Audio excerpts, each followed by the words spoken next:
ইনডোরে money plant কেন আমরা রাখবো? প্রথমত এবং প্রধান কারণ হচ্ছে ন্যাচারাল এয়ার পিউরিফায়ার, অর্থাৎ বাতাসে যে ক্ষতিকর পদার্থগুলো থাকে সেগুলো অ্যাবজর্ব করে আশপাশের বাতাসকে পরিশুদ্ধ করে, ফিল্টারের কাজ করে অনেকটা।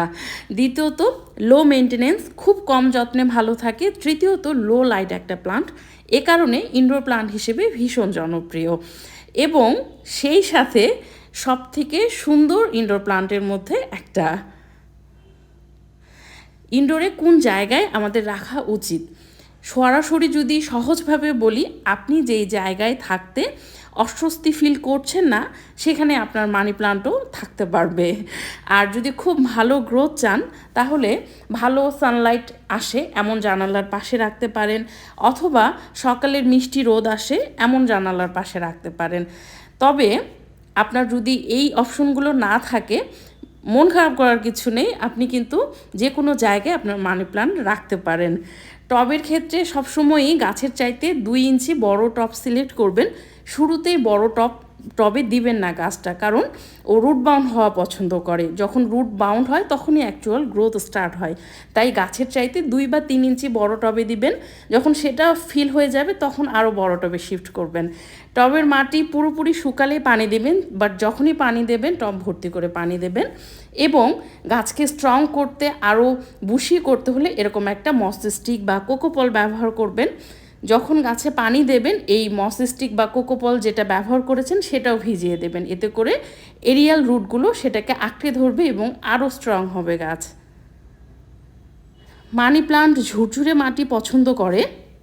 এমনিতে তো আপনি যে কোনো মাটিতেই লাগান, কারণ আমাদের দেশের মাটি এত ভালো, যে কোনো মাটিতে লাগান হয়ে যাবে।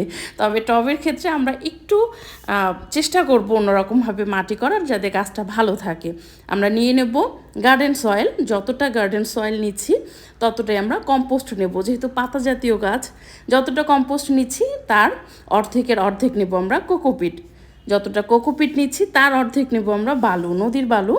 যতটা বালু নিচ্ছি ততটাই নেব আমরা নিমখৈল এবং সামান্য ফাঙ্গিসাইড। বাস সব কিছু ভালোভাবে মিক্স করব। ইনডোরে যখনই কোনো গাছ আপনি লাগাবেন চেষ্টা করবেন মাটিটা খুব ভালোভাবে রোদে শুকিয়ে উল্টে পাল্টে নিয়ে, দলাগুলো ভেঙে নিয়ে তারপর গাছটা লাগানোর। তাড়াহুড়ো করবেন না, একটু দেরি করেন, বাট ভালোভাবে রোদে শুকিয়ে তারপর লাগান। মাটিটা দেখেন হাত দিয়ে চেপে ধরলে সে খুলে যাচ্ছে, তার মানে এই মাটিটা মানি প্লান্টের জন্য পারফেক্ট। এবং এভাবে মাটি রেডি করলে আপনি বেশ কিছুদিন সার না দিলেও গাছ ভালো থাকবে। মানি প্লান্টে তেমন একটা পোকামাকড় হয় না বললেই চলে। তারপরও মাঝে মাঝে ধরেন 1.5-2 মাস পর পর আপনি নিম তেল পানির সাথে মিশিয়ে স্প্রে করে দিবেন। তেলে জলে তো মিশে না, সামান্য লিকুইড সোপ দিয়ে দেবেন, তাহলে মিশে যাবে ভালোভাবে।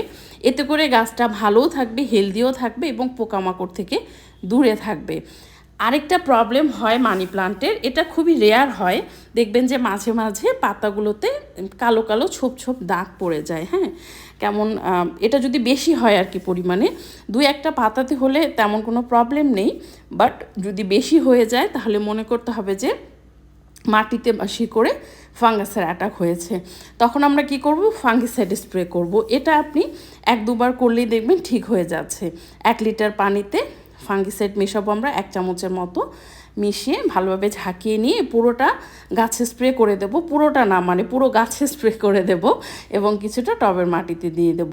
চেষ্টা করবেন মানি প্লান্টের মাটিটা ভেজা ভেজা, মানে হালকা ভেজা ভেজা থাকবে, বাট আপনি একেবারে কাদা কাদা বা স্যাঁতসেঁতে করে রাখবেন না। ইনডোর প্লান্ট যত স্যাঁতসেঁতে করে রাখবেন টব বা আশপাশটা, তত বেশি পোকামাকড়ের আক্রমণ হবে। তো এটা ছিল মানি প্লান্ট নিয়ে পার্ট 1। কেমন লাগলো জানাবেন। এবং পার্ট 2তে আমি চেষ্টা করব সার, পাতাটা বড় করা বা হেলদি করার টিপস এবং কি কি সার দেব আমরা, চারা কাটিং থেকে চারা কিভাবে করব, এই বিষয়গুলো নিয়ে আলোচনা।